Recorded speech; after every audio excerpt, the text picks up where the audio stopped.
Benvenuti a tutti, that's a soda pop from Soda Hughes, and you're watching MOLOCH. And today we're going to open up an art book by Ilya Kuvshinov called Momentary. I think this was the first sort of art book that he did. Ilya is a Russian artist. They tend to do sort of rather consistent style, mostly kind of these drawings of girls. Everything about this book is pretty glossy, so I'm hoping, there isn't too much of a glare for you guys. I moved all of the lights a little bit higher, so hopefully the light will have a little bit of distance to diffuse. So if there's some glares, I'm sorry, but the book itself is pretty shiny. I really like Ilya's work. I've been following him for a while, and I think he's one of those artists, kind of like Loish, where they've gotten really, really popular, especially on the internet and social media, and they've inspired a ton of artists, especially digital artists. So I feel like, just like Loish, there's a lot of people out there who you can kind of tell that they're taking things from them from. He's got a lot of these, very consistent types of girls that he chooses to draw. And some people, I think that bothers them. They kind of say Ilya can only draw one girl. I think Ilya is talented enough that they could probably draw more than one type of thing, but I think it's just, an expression of his personal taste and style, what he's drawn to. You might know, even if you don't follow Ilya, you might know of his work if you watched the latest Ghost in the Shell series on Netflix. I think it's called Ghost in the Shell SAC 2045 or something. There's a million of them now. But he did some of the art direction and the character design for that. Also directed the ending credits, which are pretty cool. I really like the outfit that Ilya K did for the major. I think they did a good job. Some people are a little upset, saying that they didn't like the way the anime looked, but I'm not a big fan of the anime either, but I think a lot of that came down to the storyboarding for me, the writing and the direction of action, and the fact that some of the some of the characters don't really have much expression or movement because of the style of 3D animation that they used. But I like Ilya K's contributions, what he brought to it. And I'm really happy for them. I think they're working on another season. I'm glad Ilya K has work and that they're doing something they loved. I think I read somewhere that Ilya kind of got into Japanese art and anime by watching Ghost in the Shell at a very young age. And I saw on Instagram that one of Ilya's goals was to eventually have their artwork shown at a specific square in Japan.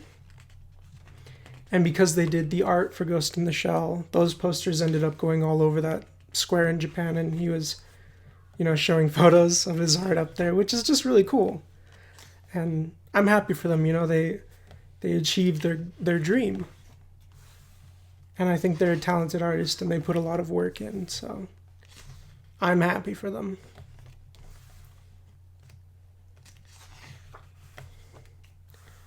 And I love Ilya's artwork. And I love some of the people who Ilya has even inspired. Like I bought that original from Jessica Luna, who goes by Eat Slugs on Instagram. She straight up looks like a Ilya K girl. Oh, see here? This is, I think, the square that he shared, that he hoped to get his art up on, which he ultimately did.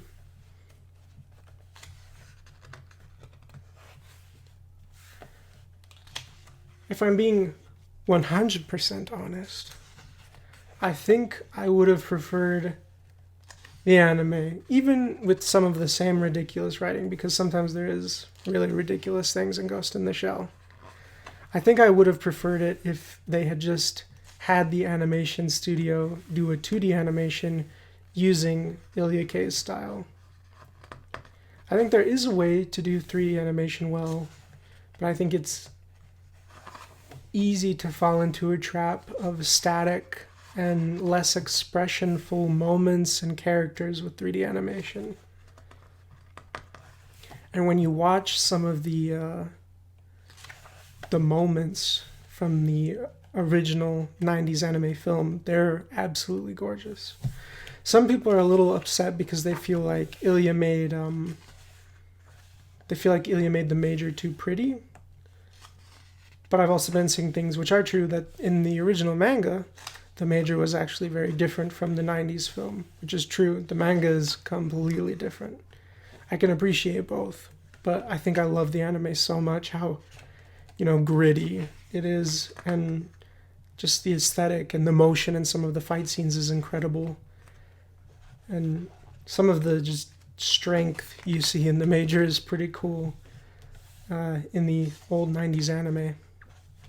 She actually kind of seems like a military purposed killing machine, which is cool to me.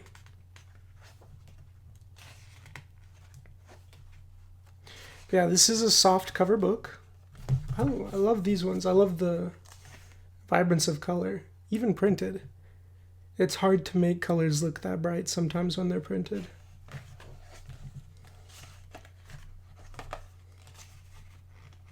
A lot of what he's been doing recently kind of looks like these now.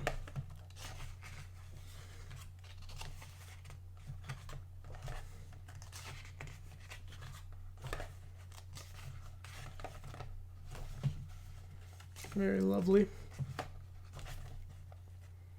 I like that.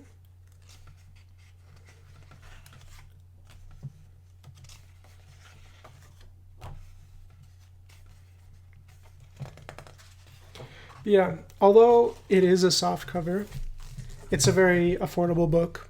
Part of that probably is because they made it a soft cover. It's got this dust jacket, which, you know what? Let's see what the actual cover looks like.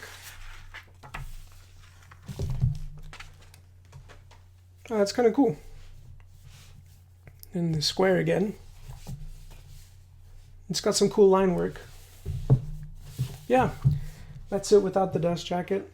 I feel like the pages are more substantial than most pages, which I feel like is important if someone is going to do a softcover book, to make sure that the interior pages are substantial enough to kind of survive on their own and not get bent and creased too easily. So I feel like for its price and for the quality of craftsmanship, it's a good buy. It's a good buy for a softcover book. If you like Ilya K's work, I'd say it's a good art book to get. And if you don't like his work, that's your choice. That's up to you. But it doesn't mean that your opinion is ever inherently true, because taste in art is definitely subjective. And according to my taste, I like Ilya K. And I like what he does. Thank you for watching this video, and I hope you like and subscribe. And I hope to see you guys again. Take care. You're